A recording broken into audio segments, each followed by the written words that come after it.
Hi girlies. Oh my god, it's so...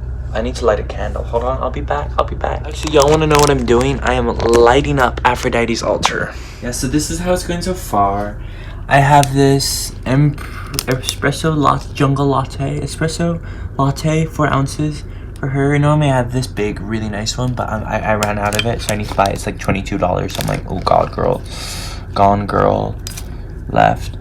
So I've got this. I've just like got all the things I really like and I think she'd like. I've got my lavender just bouquet just sitting there.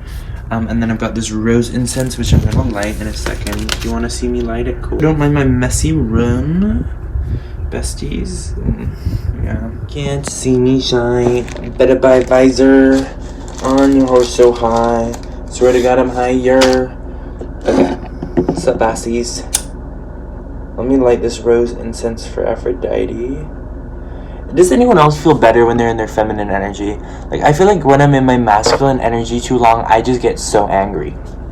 Do you know what I mean?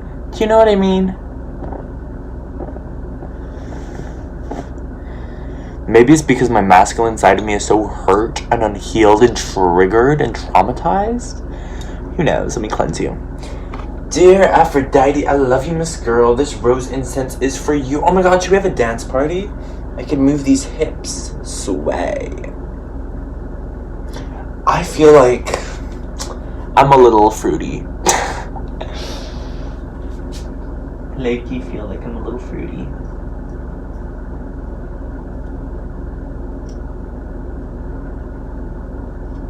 Little besties. Okay, I'll let that rose there for Aphrodite. Oh my god. I just feel like my room is a mess, my life's kind of a mess, but I still be slaying. Slay. Anyways, you guys want to see these angel wings I have? Hold on, it's gonna be a whole moment. Wait a minute. Wait a goddamn minute. Okay, stay there.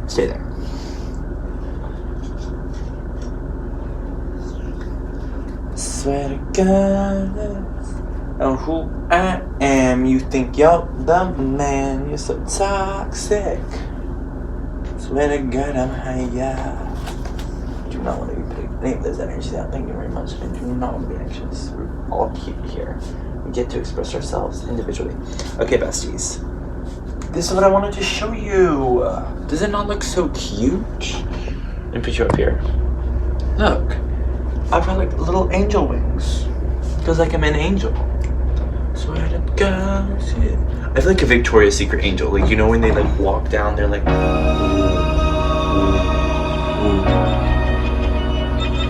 They're like... And I'm like, yes, me too.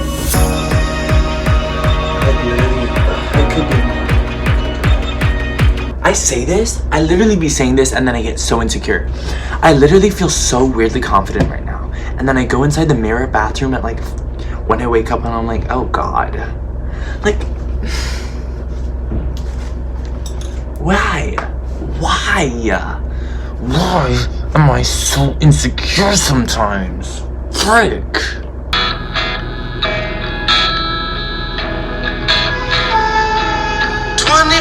Hours after CS1 release, I miss my girl, it's time to hit the streets. I went to check my dogs, get some vibe. Hey bestie, I am literally just going to, oh, you cannot even see me, it is that dark, we are in the dark. Okay, well, I'm just here just doing my nails, because I've been chewing them because I've been mad anxious. Y'all don't need to see that. But yeah, I just been feeling like life recently has been so amazing, but so scary. My therapist was like, yes, PTSD reoccurs, like because I have PTSD or whatever. Like, no joke. Like, I don't want to make mental illnesses seem like, oh my god, so quirky and fun, because trust me, they are not. PTSD from traumatic experiences in your childhood are a real thing, and they can severely mess you up. And then I was like, all these spiritualists are like, oh my god, what doesn't kill you make you stronger. You can recover from trauma. Trauma can be your strong point. And yes, to a certain extent, yes, you can, become well known in your traumatic experience, and therefore use the knowledge you've learned from that to, like, grow and to teach others about, oh my god, this is how you can get out of it. But then this psychologist was like, you know what? Trauma does not make you stronger. Trauma makes you mentally and physically weaker. And I'm like, oh, that's nice to know. Thank you, Miss Girl, for like killing the vibes with the sciencey and the facts. Let me just pretend I do not see. But it's good to know these things. Like, it's good to know that trauma literally weakens the mind and puts you in this stress state. Raises your cortisol levels and stuff.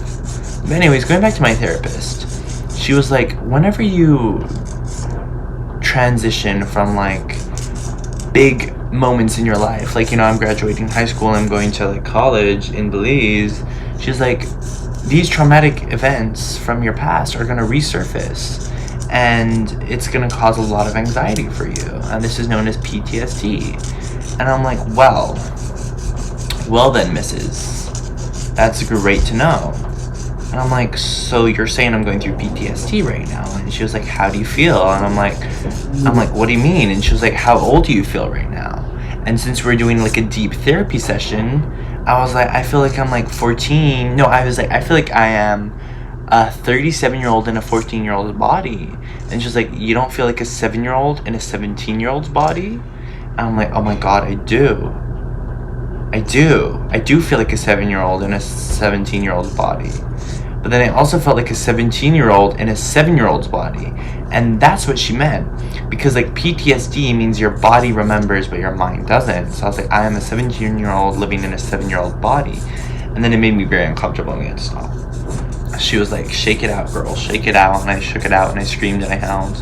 This is why I feel like therapy is so important. And I'm so annoyed and angry and just I don't hate it because I don't like to hate, because hate is such, I hate it with my entire heart, and I'm angry and I'm disgusted and I'm annoyed that certain people just don't have access to therapy is so good. And like, why do we live in a society in which rich white men can kill rainforests, rape and abuse young girls, still be successful, while freaking mentally ill and abused children from the lower income classes cannot even afford therapy?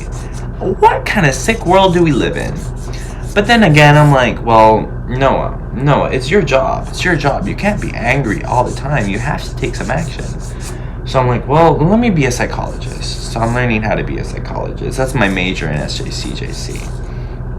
And I'm like, I see these people on social media, they're like, oh my god, I quit doing my degree in psychology to do Bitcoin and online banking. Not online banking.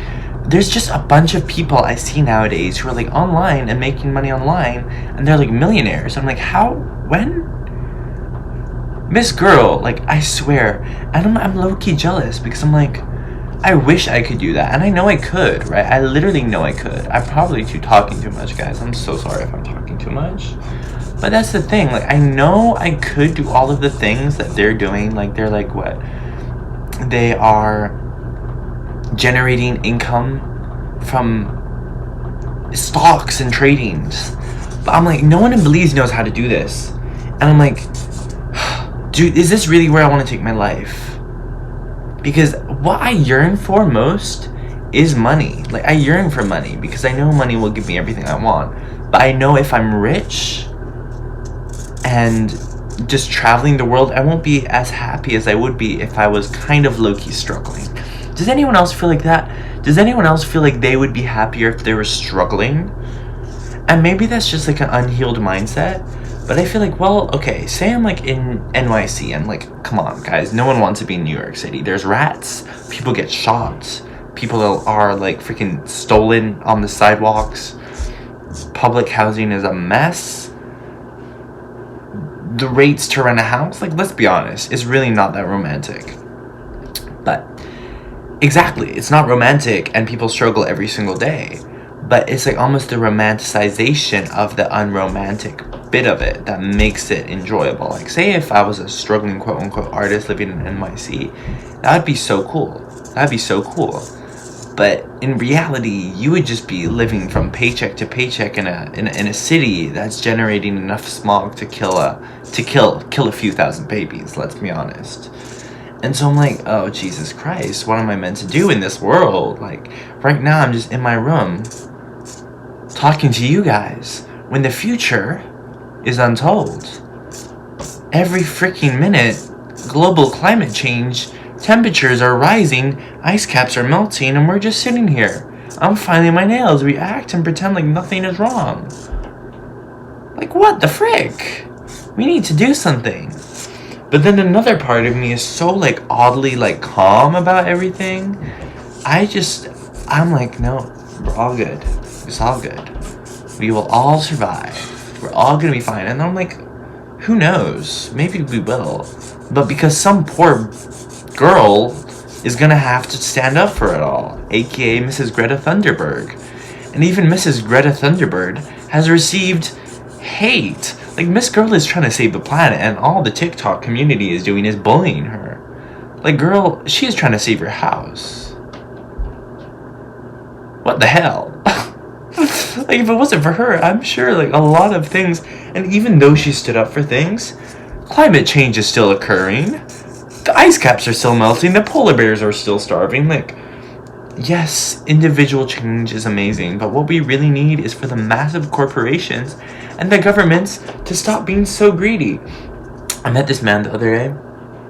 His name was Michael, and he was like, capitalism is great. I'm like, girl, what?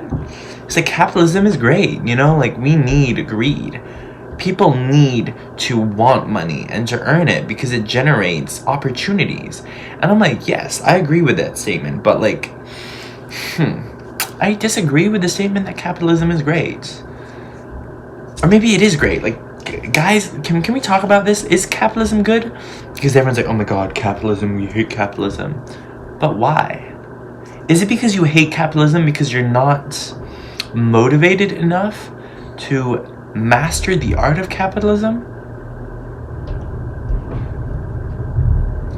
If you live in a capitalistic society, which we all do, there's this constant need to race and generate, which isn't so bad, but it's at the expense of other people. You're above and someone else is below. And socialism, communism is like, well, we're all together. Because socialism and communism is completely different. Girl, I need to research. I need to do my research on, like, the differences between socialism and communism. Does anyone else feel better when they're feminine? I literally feel 100 times better. Like, yes, I feel so cute when I'm in my PJs and a little crop top. Rather than when I'm, like, it just feels different. When I'm out in town, I'm more masculine just because that's the energy in town. Like, you need to put off a masculine, strong front. You know, because, like, the world is so aggressive. You need to be a part of that aggression. I feel like for a guy living in, Belize, you need to be masculine. You don't need to, but I feel like that's maybe an unhealed mindset. I'd much rather be more feminine in my own presence. You know what I mean? Just because I feel safer to just express myself. And online, you know, you can be feminine online. But I feel like in person with other people, it's very different because, masculinity almost feels safe. So you express your masculinity to feel safer. Because I feel like femininity is vulnerability. And I feel like femininity has often been perceived as fragile. And masculinity has been perceived as strong. Societally, that's how it's been perceived. So I feel like that's kind of what has been coded into our brains. My nails are good now.